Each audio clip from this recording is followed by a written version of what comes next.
దేవుని యొక్క అతి శ్రేష్టమైన నామమునకు మహిమ కలుగునుగాక. ఈ ఉదయకాలము మీకందరికీ వందనాలు తెలియచేస్తున్నాను. ఈ దినము మిమ్ములను బలపరచు దేవుని మాట. ఆయనే సమస్తమునకు ఆధారభూతుడు. కొలసీలకు రాసిన పత్రిక 1వ అధ్యాయము 17వ వచనం. ఆయన అన్నిటికంటే ముందుగా ఉన్నవారు. సమస్తమునకు ఆధారభూతుడు ఆయనే. మన ఊపిరి, మన ఉనికికి, మన జీవితానికి సమస్తమునకు ఆధారము మన దేవుడే. కీర్తనలు 22వ కీర్తన 10వ చరణంలో చూస్తే, గర్భవాసినైనది మొదలుకొని నాకు ఆధారము నీవే అనే మాటలు మనకు కనబడుతున్నాయి. మన జీవితానికి ఆధారభూతుడు ఆయనే. నిరంతరము మనలను నడిపించేవారు, మనకు సహాయము చేసే గొప్ప దేవుడు ఆయనే.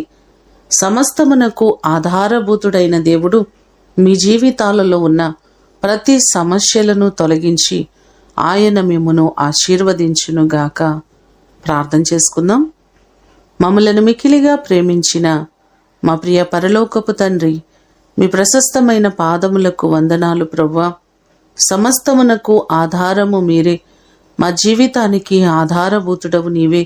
మీ వలనే మేము ఈరోజు క్షేమస్థితిని కలిగి ఉన్నామయ్యా. మీరు లేకుండా మేము క్షేమంగా ఉండలేము.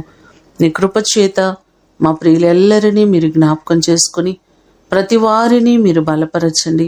వారి సమస్యల నుంచి విడిపించండి ప్రభువా. ప్రతి వారికి మీరు మేలు చేయండి. ప్రతి వారిని నిండారులుగా మీరు ఆశీర్వదించండి. వారి చేతి పనులను దీవించండి. వారి కుటుంబాల్లో గొప్ప కార్యమును మీరు జరిగించండి ప్రభువా. ఈ దినము కొరకు వందనాలు, కృతజ్ఞతలు మీకు తెలియచేస్తూ యేసు అతి ఘనమైన నామమున అడిగి వేడుకొని పొందియున్నాము తండ్రి. ఆమేన్. దేవుడు మిమ్ములను దీవించునుగాక.